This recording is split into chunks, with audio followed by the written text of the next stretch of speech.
Pregnancy के दौरान अक्सर पैरों में भारीपन, सूजन, रात को दर्द और उभरी हुई नसें दिखती हैं।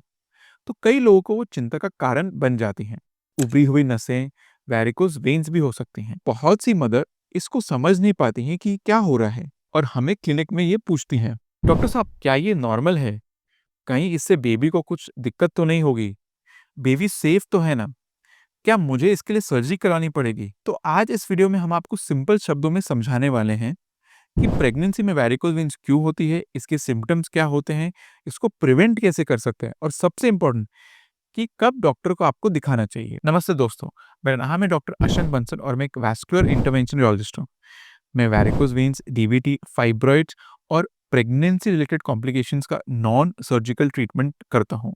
वैरिकोज वेन्स एक कॉमन प्रॉब्लम है, स्पेशली प्रेगनेंसी के दौरान। गुड न्यूज़ ये है कि ज़्यादातर केसेस में ये डेंजरस नहीं होती है, लेकिन अगर आप अवेयर नहीं रहते तो कभी-कभी ये प्रॉब्लम सिवियर भी हो जाती है। सबसे पहले बात करेंगे सिम्पटम्स की। प्रेगनेंसी में वेन्स पर एक्स्ट्रा प्रेशर पड़ता है क्योंकि यूट्रस ग्रो होता है, हार्मोन्स के कारण ब्लड वेसल्स रिलैक्स हो जाते हैं। इस वजह से वेन्स स्ट्रेच हो जाती हैं। आपको जो सिम्पटम्स फील हो सकते हैं वो हैं पैरों में भारीपन या टाइटनेस, एंकल या काफ में सूजन, स्किन के नीचे उभरी हुई या ट्विस्टेड पर्पल वेन्स, कभी-कभी इचिंग या बर्निंग सेंसेशन, रात को क्रैम्प्स या रेस्टलेसनेस। हर पेशेंट में इंटेंसिटी अलग होती है। किसी को सिर्फ कॉस्मेटिक प्रॉब्लम होती है तो किसी को पेन और स्वेलिंग भी बहुत ज्यादा होता है। अगला सवाल, प्रेगनेंसी में वैरिकोज वेन्स को प्रिवेंट कैसे करें? ये क्वेश्चन ऑलमोस्ट हर एक्सपेक्टिंग मदर का होता है। तो वॉकिंग और लाइट मूवमेंट, पूरे दिन बेड रेस्ट लेने से ब्लड पूलिंग ज्यादा होती है। रोजाना 20 से 30 मिनट हल्की फुल्की सर्कुलेशन के लिए एक्सरसाइजेस बेस्ट होती है। लेग एलिवेशन, दिन में 2 से 3 बार अपना पैर थोड़ा ऊपर रखें, ये सूजन कम कर देती हैं। तीसरा, कंप्रेशन स्टॉकिंग्स। प्रेगनेंसी में सेफ स्टॉकिंग्स अवेलेबल होते हैं जो वेन्स को सपोर्ट देते हैं। पानी ज़्यादा पिएं और डाइट में फाइबर रिच फूड, फ्रूट्स या वेजिटेबल्स खाएं। कॉन्स्टिपेशन को अवॉइड करिए, ये वेन्स के लिए हेल्पफुल होती हैं। Fifth, left side sleeping. Pregnancy में लेफ्ट साइड से सोने पे यूट्रस का प्रेशर वेन्स पे कम पड़ता है। ये सब लाइफस्टाइल चेंजेस से वैरिकोज वेन्स के सिम्पटम्स मैनेजेबल हो जाते हैं।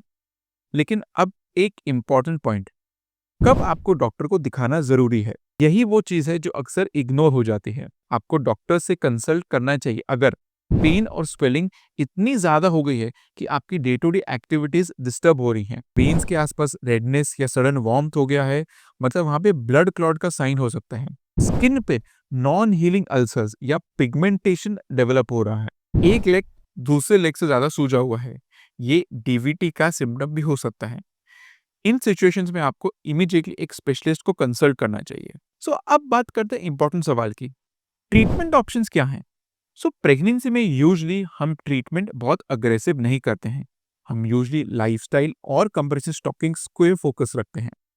लेकिन अगर डिलीवरी के बाद भी आपके वैरिकोज वेन्स सिवियर हैं, कॉस्मेटिकली बहुत ज़्यादा दिख रहे हैं या फिर आपको ब्लड क्लॉट का रिस्क है, तो एक नॉन सर्जिकल प्रोसीजर, इसको हम endovenous laser ablation, radiofrequency ablation, foam sclerotherapy है, उसको हम वेन्स को ट्रीट कर सकते हैं। सेफ और डे केयर प्रोसीजर है, मतलब बिना स्टिचेस और बिना जनरल एनेस्थीसिया।